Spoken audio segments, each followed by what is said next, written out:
Há muita gente que, mesmo não sendo crentes ainda, tem uma percepção, uma intuição que isto está para acabar.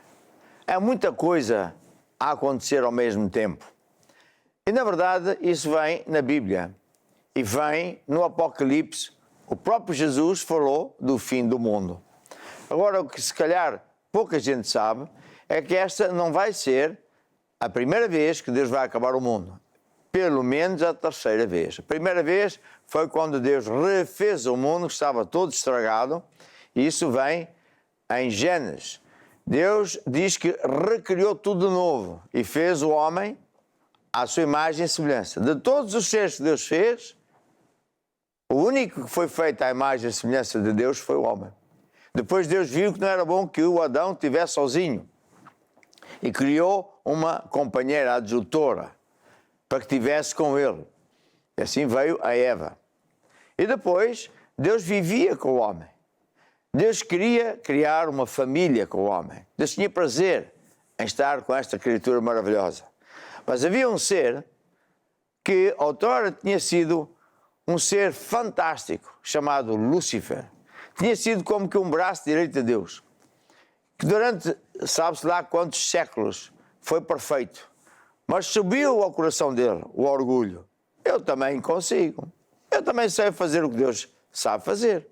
Eu, aliás, tenho direito a ser igual a Deus. É esse mesmo orgulho que o diabo conseguiu instalar no coração de muitas pessoas depois que o Adão e Eva desobedeceram a Deus. A Bíblia não diz que foi a maçã nem o sexo, mas havia uma árvore chamada árvore da ciência do bem e do mal, e Deus tinha dito: não comeis dessa árvore. No dia em que comeres, tu morres. E o que é que o diabo veio dizer aos dois? Não vai nada morrer. Eu também desobedeci a Deus e não morri, estás a ver, estou aqui. O que o diabo não explicou é que a morte não é ir para como é que eu vou dizer, para o chão, para um buraco, mas morrer é ficar separado de Deus, perder toda a glória, perder todos os direitos, todas as bênçãos, tudo que é de bom. Isso é que ele não contou. E é isso que é preciso nós entendermos. Morrer não quer dizer que a gente desaparece. Saia de um lugar, vai para o outro. E Jesus mais tarde, quando esteve na terra, explicou: há mesmo céu, há inferno. E Deus amou o mundo de tal maneira, depois que Adão e Eva desobedeceram a Deus, que enviou Jesus, não para condenar, mas para nos salvar. Mas Ele está a avisar que vem a segunda vez. E está a avisar, através de mim e tantos outros pregadores, que nos devemos voltar para Deus. Porque quem não andar com Deus não tem chance, porque todos pecamos. E no dia do julgamento final vamos ter que ser condenados. Ora, Deus é bom, mas ser bom não é um cheque em branco. Ora, voltando ao Adão e a Eva, eles estavam revestidos com um fato, com uma vestimenta que iluminava. É interessante, não é? E que fazia com que eles vivessem para sempre. Não era suposto eles morrerem. Tanto assim que depois que eles foram afastados de Deus, Deus os afastou, retirou-lhes essa unção, essa eletricidade, essa energia, mesmo assim eles duraram mais de 900 anos. É verdade. E desde então, o homem foi-se afastando. Por várias vezes, Deus tentou que a humanidade se voltasse para Deus. Mas, por exemplo, quando foi no tempo de Noé, Deus se irritou porque, por mais que ele avisasse as pessoas para não fazer aquelas imundícies, para fazer aquelas atrocidades, aquelas coisas tão más, indecentes e por aí fora, não quiseram ouvir. E mesmo quando o Noé fez aquela arca e etc., e avisou, ninguém acreditou. Deus mandou fechar, e Deus fechou a porta da arca quando a família entrou lá dentro, os animais, e a água subiu. Por acaso subiu, por acaso subiu, até que chegou aos joelhos lá em cima no topo da montanha. Aí é que as pessoas perceberam: espera lá, afinal parece que é mesmo verdade. Já vinham tarde. Meus amigos, nós estamos a viver os mesmos tempos. Deus nunca faz a mesma coisa duas vezes.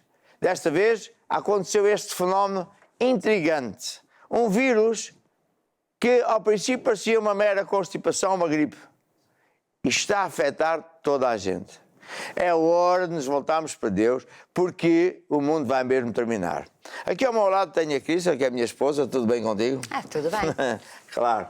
E eu queria que tu lesses Mateus 24, quando Jesus foi questionado, não é verdade? Sim. Mestre, quando é que será e como é que vai ser o fim do mundo? E Jesus respondeu, não é? Sim. Então Jesus diz assim: passará o céu e a terra, mas as minhas palavras jamais passarão. Daquele dia e hora, porém, ninguém sabe, nem os anjos do céu, nem o Filho, senão só o Pai. Pois como foi dito nos dias de Noé, assim será também a vinda do Filho do Homem.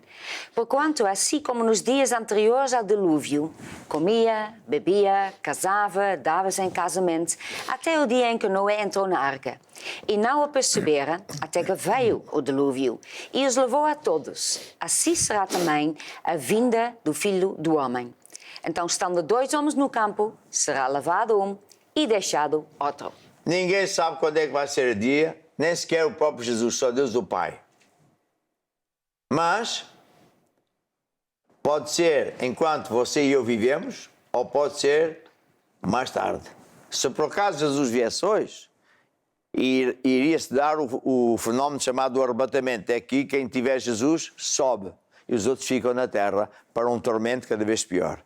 E os sinais da segunda vinda mais se mostram, porque aqui diz, em Mateus 24, do versículo, pode ser o versículo 5 em diante, os sinais que Jesus falou acerca do fim do mundo. Porque muitos virão o meu nome, dizendo, eu sou o Cristo, a muitos enganarão. E ouvireis falar de guerras, rumores de guerras, olhai, não vos perturbeis. Porque forçoso é que assim aconteça, mas ainda não é o fim. Porquanto se levantará nação contra nação, e reino contra reino, e haverá fomes e terremotos em vários lugares, mas todas essas coisas são o princípio das dores. Nesse tempo, muitas hão de se escandalizar e trair-se uns aos outros, e mutuamente se odiarão. Há de surgir muitos falsos profetas e enganarão a muitos. Muito bem. E por se multiplicar a iniquidade, o amor do mundo se esfriará, mas quem perseverar até o fim com Jesus, esse será salvo. Sabe uma coisa? Anda por aí, já faz algum tempo, um evangelho cor-de-rosa que consiste em dizer que tudo vai bem, isto vai passar no instante, Deus até não está nada incomodado, Deus é bom e eu sigo a Deus à minha maneira e Deus, aliás, cura toda a gente de qualquer jeito e Deus também vai fazer a comida lá em casa, limpar a casa. Não, não, esse evangelho não existe. Quando Jesus veio à Terra, das primeiras coisas que ele disse foi que tinha que haver um arrependimento. As pessoas tinham que parar de fazer aquilo que irrita a Deus. Porque essa é a base do Evangelho. E Jesus deu esses avisos para dizer que tudo na vida vai ter consequências. Ao longo da história, ao contrário do que muita gente sabe, porque muitos pregadores só pregam o tal dito Evangelho cor-de-rosa, Deus fez avisos bem sérios.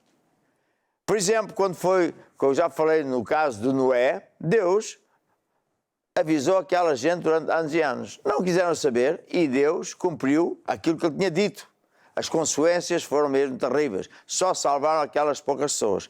Mas você pensa que eles se arrependeram? Quando Deus refez a terra, o Noé e a sua família começaram a viver normalmente, começaram a ter filhos e netos, e logo acontece o Nimrod, que era um bisneto do Noé. O que é que este Nimrod vai de fazer? Vai criar o primeiro partido político pós-dilúvio, dizendo às pessoas que isto de andar com Deus, seguir os conselhos de Deus, já não é preciso. Ele vai fazer umas leis, vai fazer um sistema novo, que aquilo é que não vai falhar. E, aliás, vamos construir uma torre bem alta, porque se Deus se atrever a inundar a terra outra vez, não nos vai apanhar, porque a gente vai ter a torre tão alta que Deus não vai conseguir chegar lá com água. A arrogância de quem acaba por ter dinheiro ou poder, uma posição política, ou seja o que for. É atroz. Basta cada um de nós pensar: eu nasci e não pedi para nascer. Nem escolhi pai, nem mãe, nem data. Eu não quero morrer, mas vou morrer e não levo nada. Se nós pensarmos sobre isto, a gente fica no nosso lugar. Somos pequeninos. Mas quando a pessoa se esquece disto, fica tão arrogante como Nimrod. E por isso, Nimrod também foi castigado. Bem, vemos, pois, por exemplo, no caso do faraó orgulhoso. Tratava mal o povo de Deus e tratava também mal o seu próprio povo. E Deus deu avisos e o faraó não queria ouvir. E Deus então trouxe as ditas pragas, para mostrar o seu poder, para ver se o faraó se arrependia das suas manias. Mas não fez, isso ele não fez. E por isso ficou sem nada.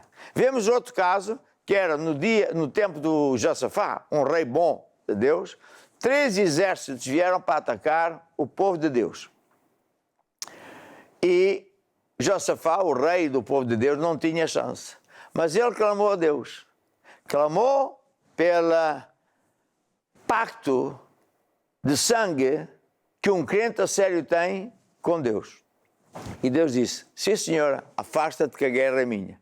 E Deus fez o seguinte: trouxe julgamento àqueles 3 grandes exércitos.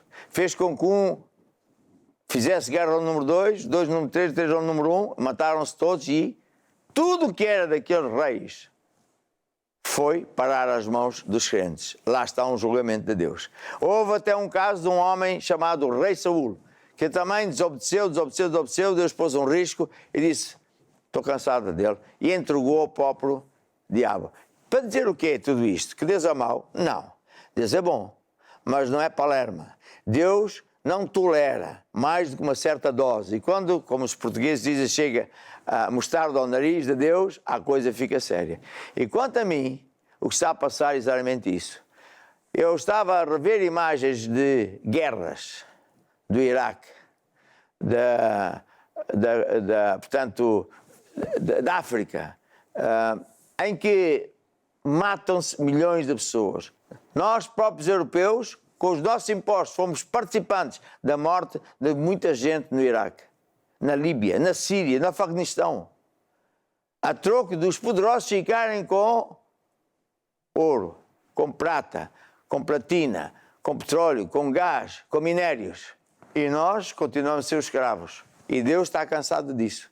No tempo do faraó, que era mau, ou outro que era bom, Deus um dia disse: atenção, povo, quem não tiver na sua casa o símbolo de Deus, que é o cordeiro é sacrificado, o sangue fica barrado à porta de cada casa, se não tiver lá isso, o anjo da morte vai passar e vai ceifar a vida de cada filho mais velho. Imaginou o que é que sucedeu? Foi uma coisa horrorosa.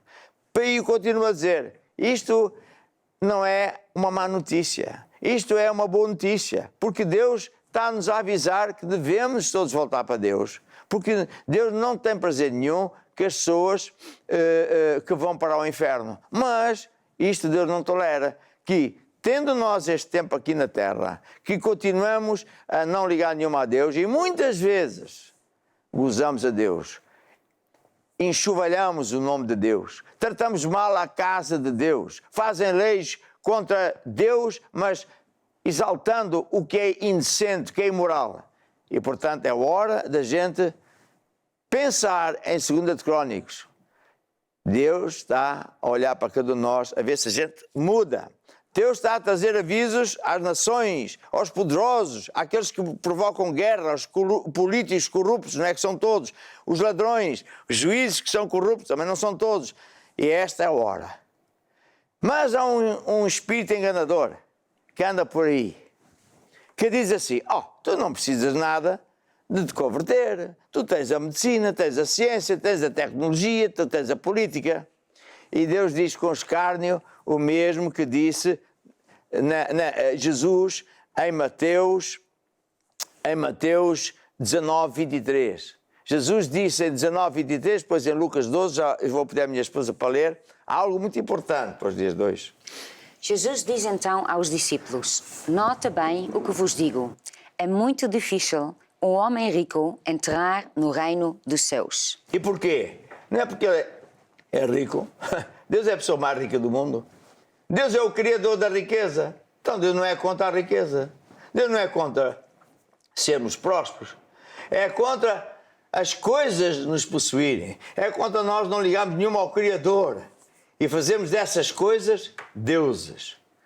Havia um homem muito rico que também se esqueceu de Deus. Então Jesus falou uma coisa também para os dias de hoje. Ora, lê lá então Lucas 12.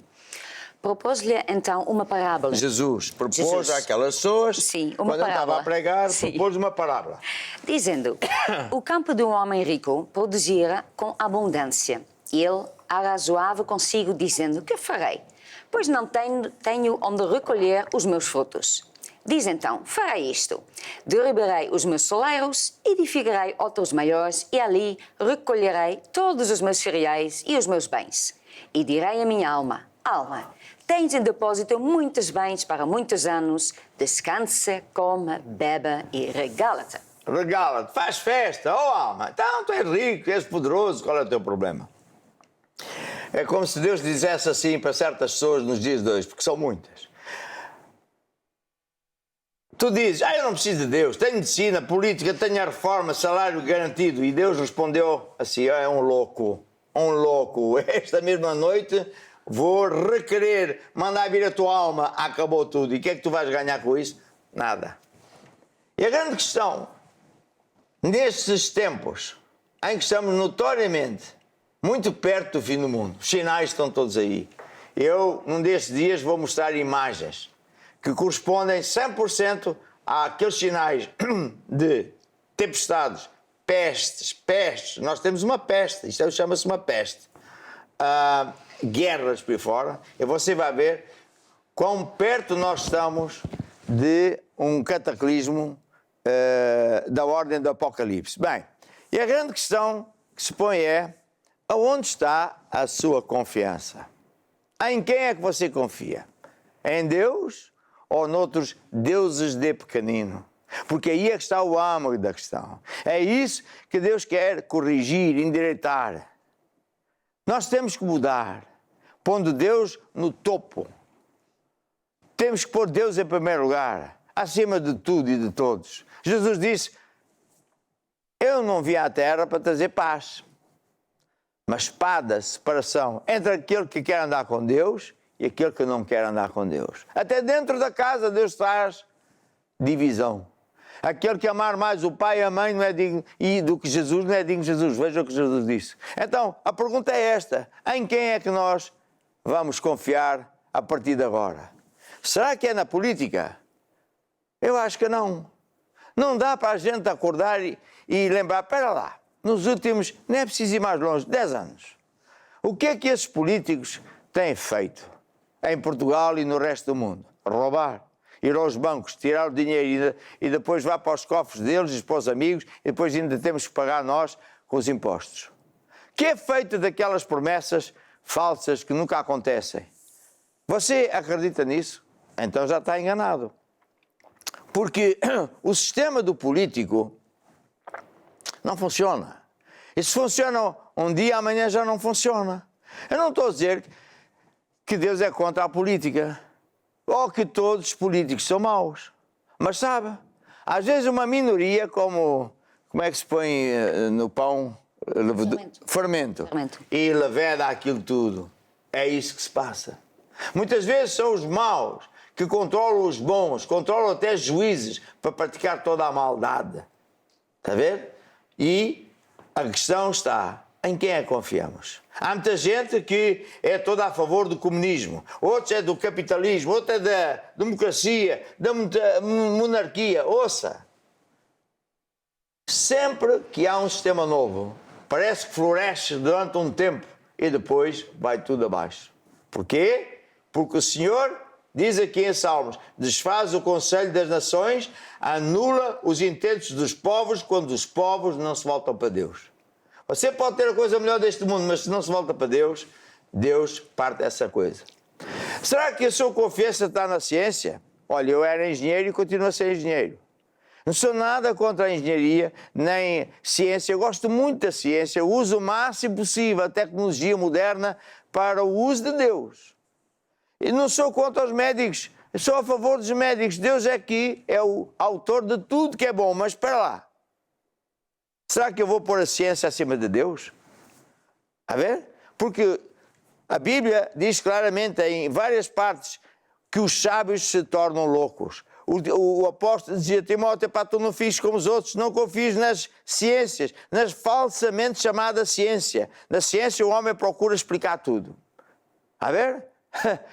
e antigamente a Terra era plana, agora já é redonda. Agora há buracos negros, não há buracos negros. Cada dia a sua conversa.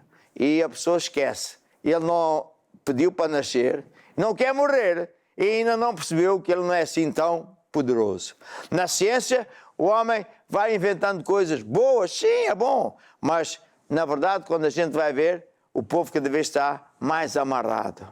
Será que você confia na sociedade? Isso é outra coisa. Oh, sim, eu quero é festas, eu quero é fama, eu quero é dinheiro, quero sexo, quero uma religião à minha medida. Eu sigo a Deus à minha medida. Ouça, a sociedade está decadente. Cada vez são mais dependentes de psicólogos, psiquiatras, porque a alma da pessoa está vazia, sem Deus, sem aquilo que é a essência fundamental, porque nós somos um espírito, temos uma alma e vivemos dentro do corpo.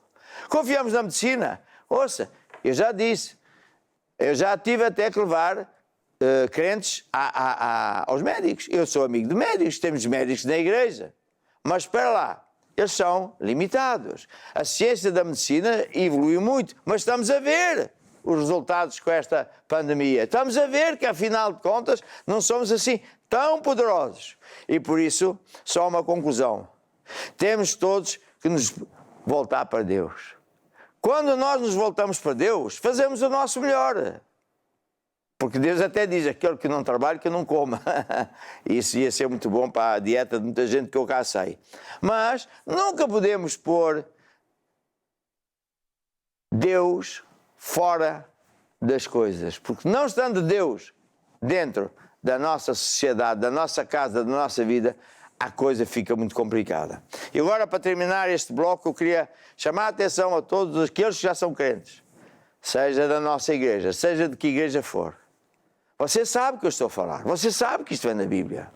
E você tem amigos. E agora ainda por cima estamos em casa, nem sequer pode sair. Ouça, é hora de espalhar a palavra de Deus.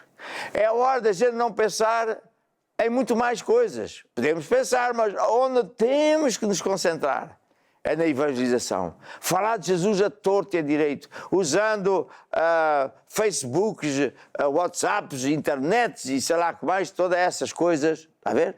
Para falar aos nossos amigos. E provavelmente você vai ficar admirado, porque já há muita gente que está a voltar para Deus e diz: é verdade, há qualquer coisa que não está bem, eu preciso de Deus. Há muita gente até que anda desviada. A ver?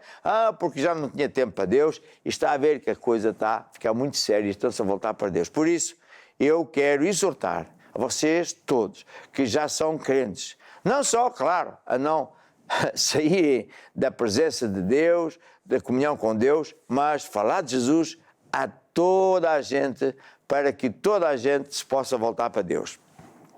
E por isso eu quero agora pedir aos técnicos que passem um clipe, que também é muito bonito, tem a ver com isto, que fala: eu tenho uma missão. Você tem uma missão. Todos nós temos uma missão maravilhosa. Levar estas boas novas que há um Salvador.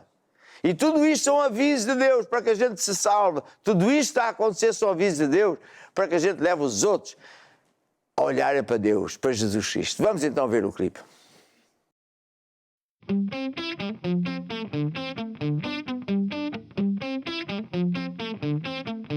Eu sei que tenho uma missão, uma chamada por fazer, levar Jesus à multidão, sem ter vergonha de dizer: todo que crer e for batizado e o confessar, não será condenado. Eu ponho a minha mão e Deus cura o enfermo. E ao nome de Jesus expulso qualquer demônio. Talentos recebi, todos são de Deus, eu sei. Ele é o que diz quem poderá ir, a quem enviarei. Envia-me a mim e sinais me seguirão. Senhor, eis-me aqui, eu sei que eu tenho uma missão. Envia-me a mim e sinais me seguirão. Senhor, eis-me aqui, eu sei que eu tenho uma missão. Eu tenho uma missão.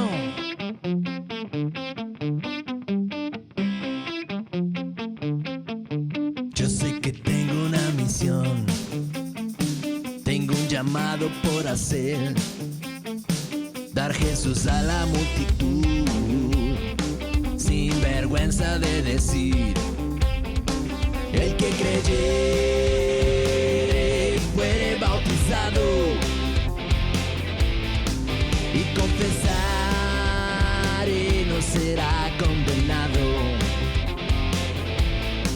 Yo pongo mi mano y Dios sana al enfermo. En el nombre de Jesús expulsa cualquier demonio. Talentos recibí, todos son de Dios, yo sé. Y Él es quien dice quién podrá ir, a quien enviaré.